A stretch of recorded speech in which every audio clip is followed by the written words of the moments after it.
The Princes in the Tower, The Wars of the Roses and Edward IV's Legacy.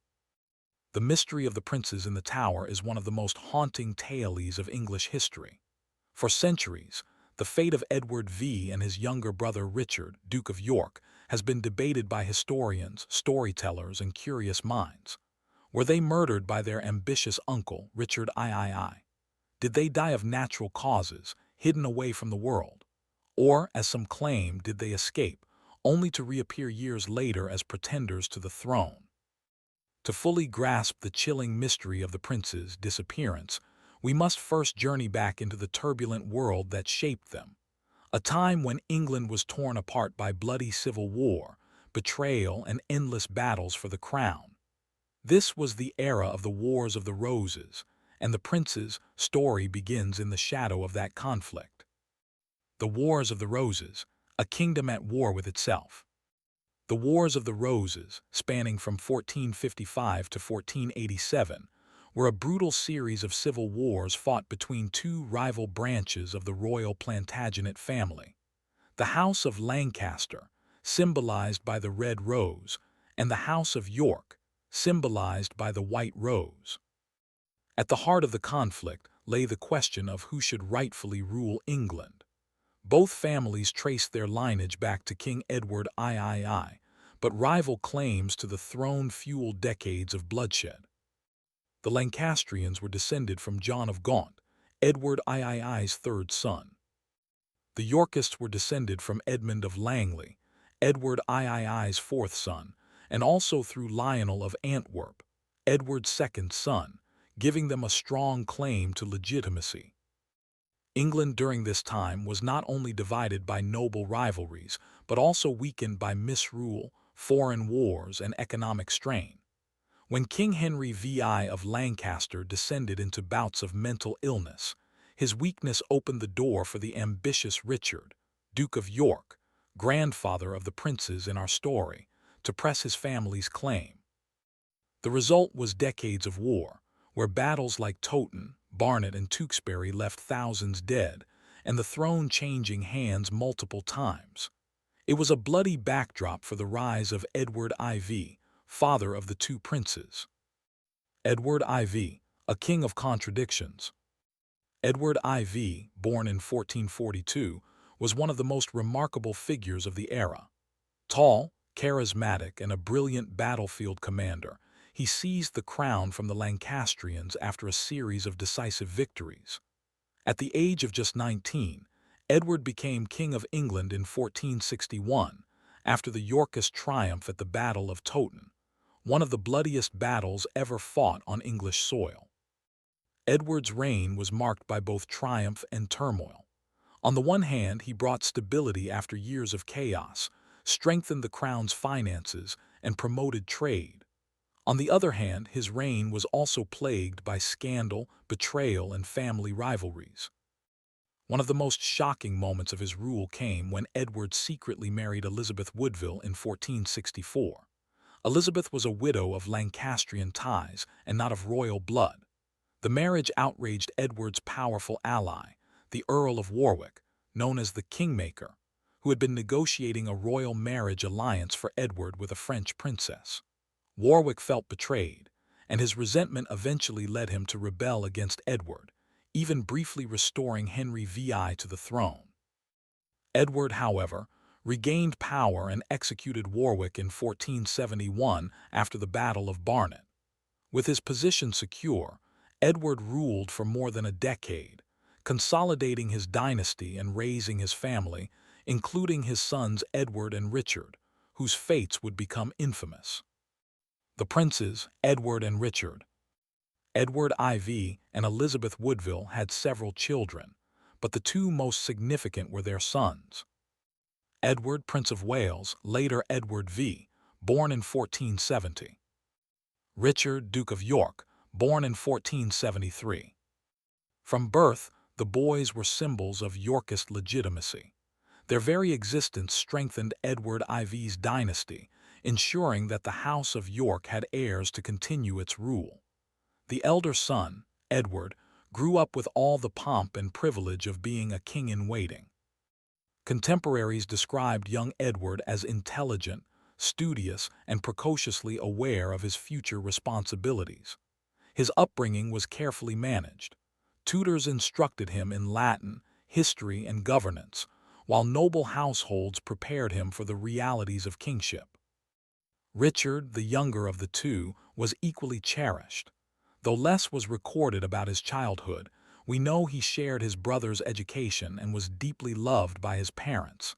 Together, the boys represented hope for a stable Yorkist future. Yet in England, royal heirs were never truly safe. Dynastic wars had shown that a child's birthright could be stolen as easily as it was given. And when Edward IV died suddenly in 1483, the fate of his sons would spiral into the shadows of history. A kingdom in transition. When Edward IV died at just 40 years old, the stability of his reign collapsed. His eldest son, Edward, was only 12 years old. Too young to rule alone, he required a protector, someone to govern on his behalf until he came of age. In his will, Edward IV appointed his brother Richard, Duke of Gloucester, as the boy's protector.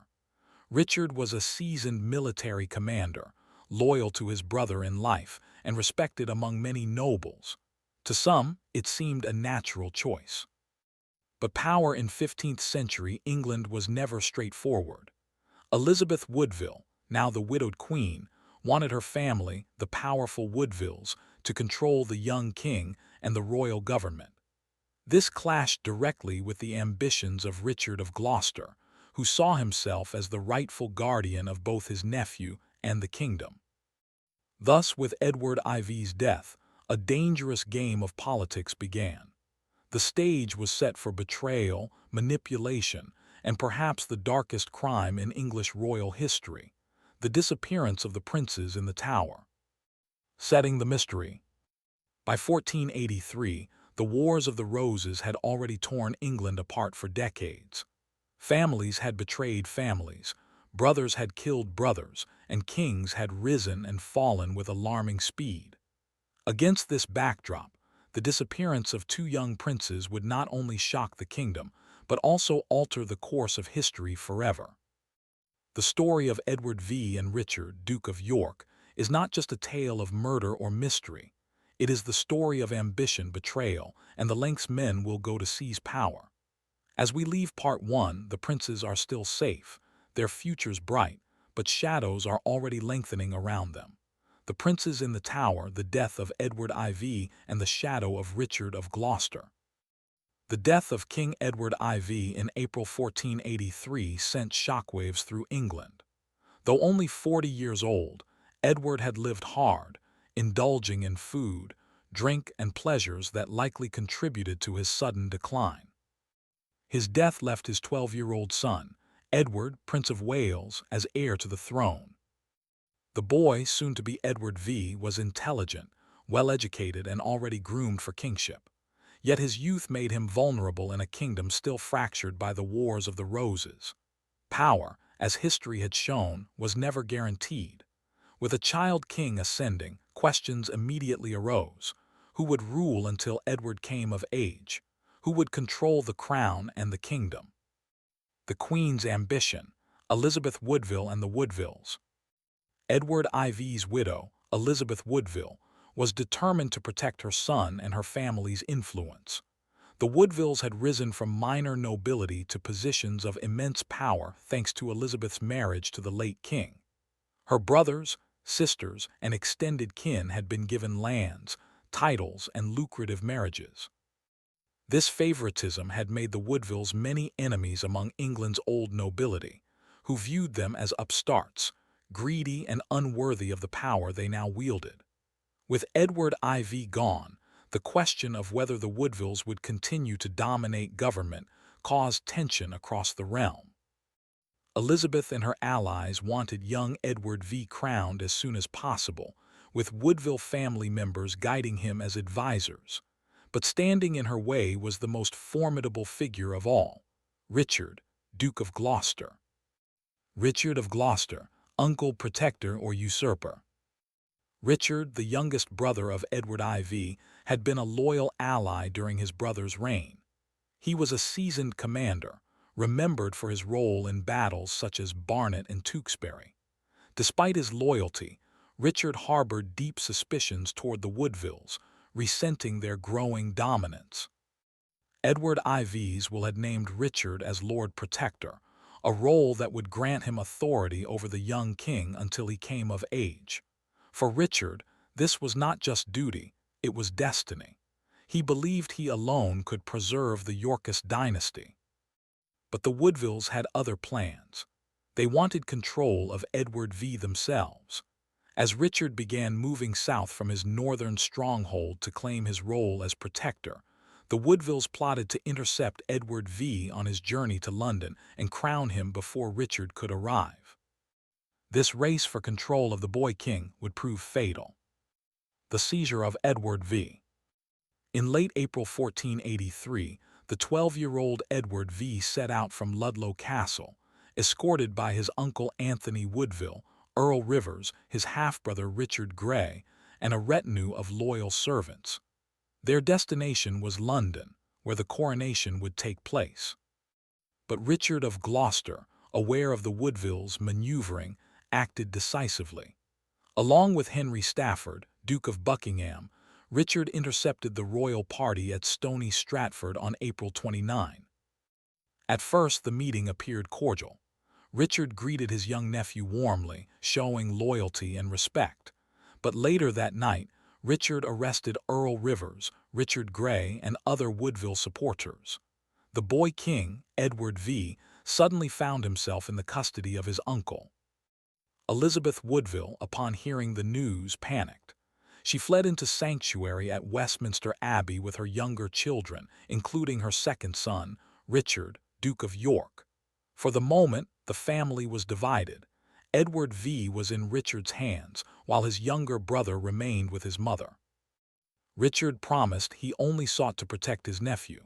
Many, however, began to whisper that his true intentions were far darker. The journey to London. With Edward V under his control, Richard escorted the boy toward London, presenting himself as a loyal uncle ensuring the young king's safety. Yet the arrests of the boy's guardians told a different story. Earl Rivers and Richard Grey, two of the Woodvilles' strongest defenders, were sent north as prisoners. The boy king, likely confused and frightened, had no choice but to comply. Contemporary accounts suggest that Edward V was respectful toward his uncle, but increasingly aware that his freedom was restricted. By May 4, Richard had entered London with Edward V at his side. He immediately began consolidating power, presenting himself to the nobility and the people as the rightful protector of the realm. Elizabeth's sanctuary and the Duke of York. Meanwhile, Elizabeth Woodville's position grew more precarious. With her eldest son in Richard's custody, she clung desperately to her younger boy, Richard, Duke of York. She and her daughters remained in sanctuary, fearing what might happen if she handed over her son. But Richard of Gloucester was determined to unite the brothers. He argued that for Edward V to be properly crowned, his younger brother must also be present. Using persuasion and promises of safety, Richard convinced Elizabeth to surrender young Richard into his care. The Queen wept as she handed over her second son, entrusting him to the man she least trusted. In her heart, she must have wondered if she was dooming both boys. Now, both Edward V and Richard of York were in their uncle's hands. The princes in the Tower. By late spring 1483, the two princes were lodged in the Tower of London. At the time, the Tower was not only a prison but also a royal residence and the traditional place where monarchs stayed before their coronation. To the public, there was nothing unusual about the boys being placed there. They were simply awaiting Edward V's coronation, scheduled for June. But behind the scenes, events took a sinister turn. Richard of Gloucester began delaying the coronation, citing concerns about Woodville influence and the need for stability. Each delay fueled rumors. Was Richard planning to usurp the crown? Were the boys in danger? By June, whispers filled London. Citizens wondered why no preparations were being made for Edward VI's coronation. Some began to suspect that the princes might never emerge from the Tower again. A shocking announcement. On June 22, 1483, preachers in London delivered a stunning proclamation. Edward IV's marriage to Elizabeth Woodville had been invalid. They claimed that Edward had been precontracted to another woman before marrying Elizabeth, making their children illegitimate. If true, this meant that Edward V and his brother had no right to the throne. With this declaration, the path was clear for Richard of Gloucester to claim the crown. Days later, on June 26, 1483, Richard was officially declared king, Richard III. For the princes, this was a devastating blow. Stripped of their legitimacy and denied the throne, they were now nothing more than obstacles to Richard's rule. And obstacles in the bloody politics of the 15th century rarely survived for long. Shadows close in. By the summer of 1483, the young prince's fate was sealed within the walls of the Tower of London. At first, they were seen playing in the gardens, visible to some attendants, but as weeks passed, their appearances grew less frequent. Soon, the sightings ceased altogether. Rumors spread like wildfire. Were the princes still alive? Had Richard already ordered their deaths? Or were they being kept hidden, their existence an uncomfortable truth Richard sought to erase? The stage was set for one of the greatest mysteries in English history. The boys had vanished from public view, and with their disappearance, England's trust in its new king began to crumble. The princes in the Tower vanishing into silence. The year 1483 was supposed to mark the coronation of King Edward V instead. It became the year of silence that swallowed two young princes and cast a permanent shadow over the English crown. By July of that year, Edward V and his younger brother, Richard, Duke of York, had all but disappeared from public life. At first, attendants and visitors occasionally glimpsed the boys playing in the Tower's gardens, a reassuring sign that they were still alive. But by late summer, those sightings ceased. Londoners began whispering among themselves. Where were the princes? Why had they not been crowned? Were they still alive? The absence of answers made the truth more terrifying than any official statement could have. The coronation that never came. When Richard, Duke of Gloucester, took the throne in June 1483, becoming King Richard III, he assured the kingdom that his reign was legitimate. He claimed that Edward IV's marriage to Elizabeth Woodville was unlawful, making her children illegitimate. Thus, Richard declared himself the rightful king. But for Richard's claim to remain unchallenged, the presence of Edward V and Richard of York was a dangerous problem. Even stripped of legitimacy, the boys were still seen by many as the true heirs to the throne. Their very existence could inspire rebellion. The coronation of Edward V was first delayed, then quietly abandoned. Richard's crown was placed on his own head instead. The contrast was stark.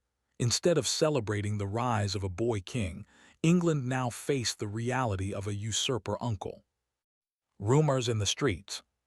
London, always a city of gossip, became a cauldron of rumor. The princes, once visible, were no longer seen.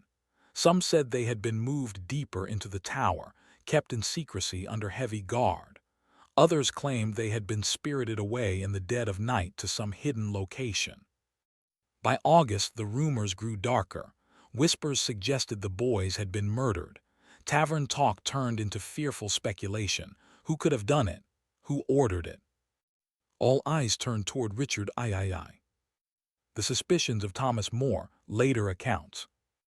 Nearly a generation later, the story of the prince's disappearance was famously retold by Sir Thomas More, the English statesman and author.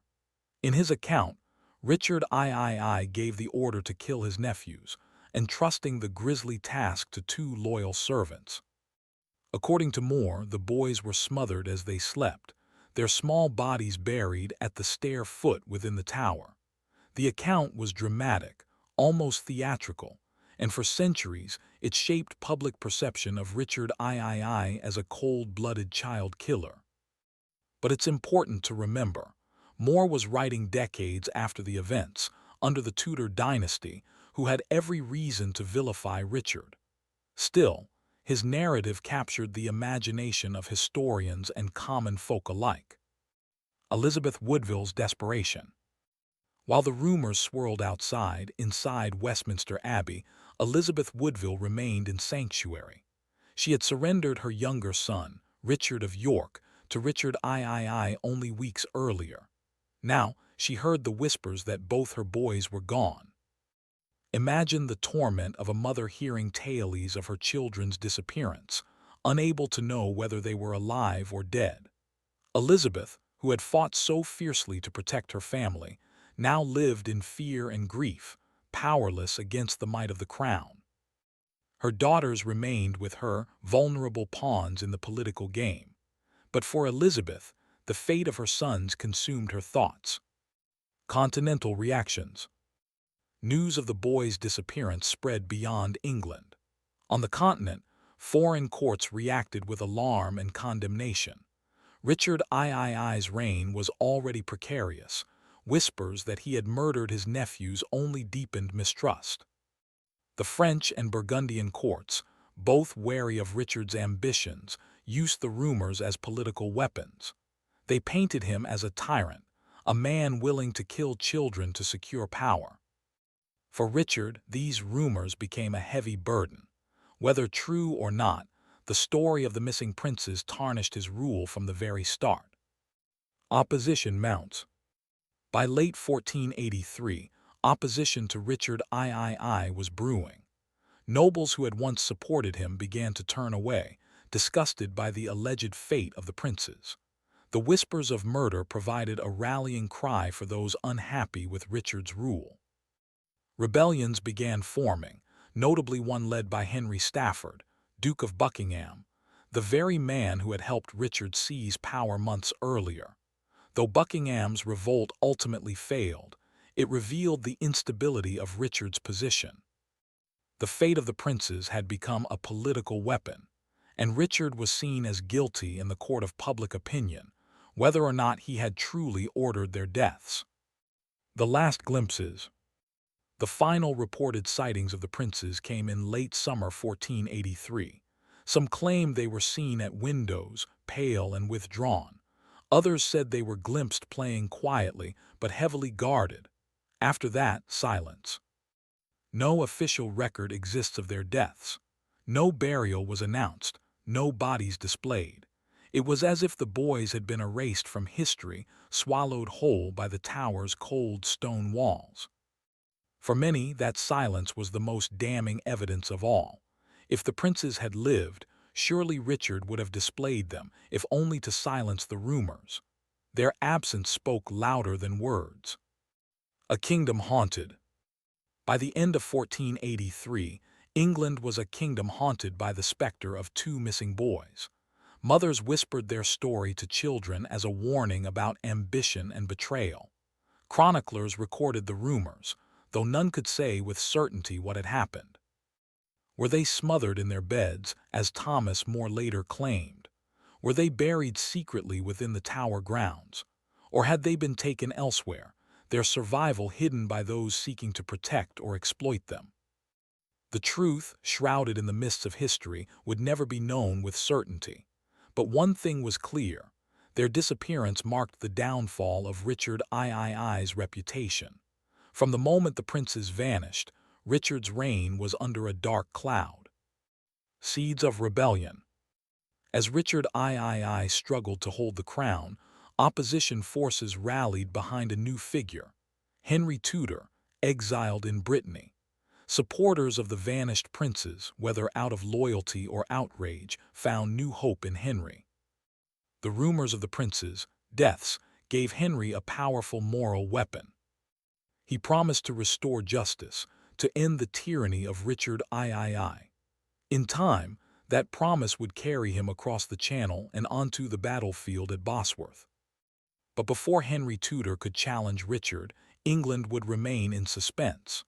The mystery of the princes lingered, unanswered, tormenting the realm with the question: were they murdered or did they live? The Princes in the Tower, confessions, skeletons, and Tudor propaganda.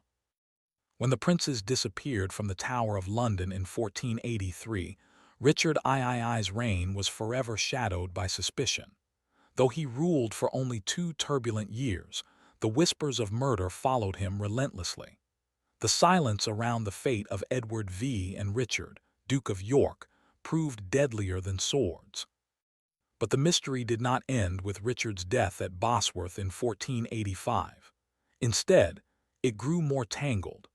Confessions, rumors, discoveries of bones, and Tudor propaganda transformed the tragedy into one of the most enduring unsolved crimes in English history. Richard III's short, haunted reign. Richard III was crowned in July 1483, but his authority was fragile from the start. The absence of the princes gnawed at his legitimacy. Some of his own supporters began to doubt him, whispering that he had seized the throne through blood. Although Richard passed laws to improve justice and reduce corruption, these reforms were overshadowed by the shadow of the Tower. No matter what he did, the people remembered the missing boys. In 1485, only 2 years into his reign, Richard faced Henry Tudor at the Battle of Bosworth Field. Richard fought bravely, even charging directly at Henry in a desperate attempt to end the fight. But he was overwhelmed and slain. His crown was picked up and placed on Henry's head. Richard III's death marked the end of the Plantagenet dynasty and the beginning of the Tudor dynasty. Yet the mystery of the princes remained unsolved, hanging over the memory of both men. Henry Tudor and the power of propaganda. As Henry VII, the new king had every reason to emphasize Richard's alleged crime. The story of 2 innocent boys murdered by their ambitious uncle gave Henry moral authority. It allowed him to present himself as the savior of a kingdom delivered from tyranny. Tudor writers and chroniclers spread tales of Richard's deformities, cruelty, and treachery.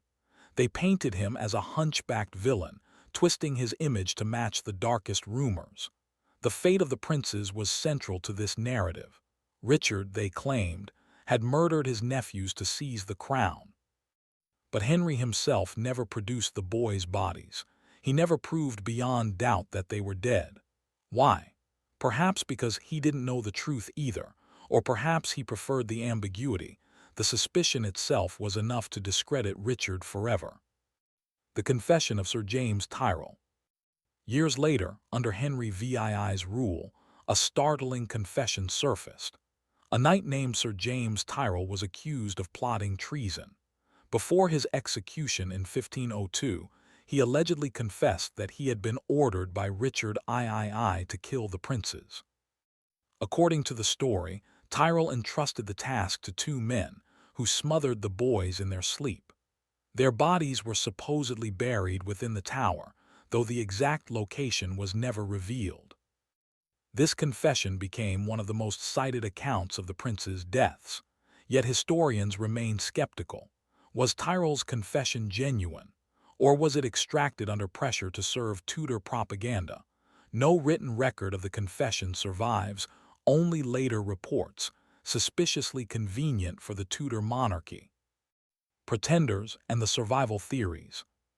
The mystery deepened in the late 15th century with the appearance of pretenders, men who claimed to be one of the lost princes. Lambert Simnel, 1487, a boy trained to impersonate Edward, Earl of Warwick, a different claimant, was paraded as a Yorkist heir. Though not directly linked to the princes, his rebellion showed how unstable England remained. Perkin Warbeck, 1490s. Far more sensational was the case of Perkin Warbeck, a young man who claimed to be Richard, Duke of York, the younger of the 2 princes. Warbeck gained support from European monarchs and even threatened Henry VII's throne. For years, Warbeck insisted he was the lost prince, having escaped from the Tower. Though ultimately captured and executed in 1499, his claims unsettled Henry VII. If Warbeck were an impostor, why did so many powerful figures believe him? And if he were genuine, what did that mean for the Tudor crown? The skeletons in the tower. In 1674, nearly 2 centuries after the princes vanished, workmen demolishing a staircase in the Tower of London discovered a wooden box containing 2 small skeletons. The bones were thought to be those of the lost princes. King Charles II ordered them placed in an urn and interred in Westminster Abbey, where they remain to this day. Yet no definitive proof exists that the skeletons belonged to Edward V and Richard. Later examinations suggested the bones were consistent with children of their ages, but without modern DNA testing, certainty is impossible. Even if they were the princes, the manner of their deaths would remain a mystery. Richard II's body rediscovered. In 2012, archaeologists unearthed the remains of Richard III beneath a car park in Leicester. Forensic study confirmed his identity, showing he had severe scoliosis, a curved spine, but not the grotesque hunchback described by Tudor propaganda. This discovery reignited debate about his role in the prince's fate. Some argued Richard may have been innocent, the victim of Tudor lies. Others insisted the silence around the princes could only mean one thing: Richard ordered their deaths. The haunting mystery. The fate of the princes continues to haunt history.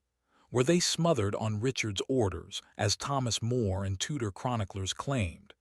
Did they die of illness, quietly buried without ceremony? Or did one or both survive, their identities hidden, their stories lost in time? The Tower of London itself carries the weight of this mystery. Visitors speak of ghostly presences, of children's laughter echoing in the stone halls. Guides recount the story of the vanished princes as one of the tower's darkest legends. The mystery has endured because it was never solved, because silence, more than confession, keeps the imagination alive. A nation's wound. By the time Henry VII established the Tudor dynasty, the story of the princes had become more than a crime. It was a national wound, a scar left by ambition and betrayal. Whether they were murdered or simply lost to history, Edward V and Richard of York became symbols of innocence destroyed by power. The Tudor monarchs, from Henry VII to Elizabeth I, used that story to strengthen their rule. Playwrights, poets, and later Shakespeare himself immortalized Richard III as the ultimate villain. Ensuring the prince's fate would forever be linked to his name. Yet beyond propaganda, beyond rumor, one truth remains. 2 boys walked into the Tower of London in 1483, and they never walked out again.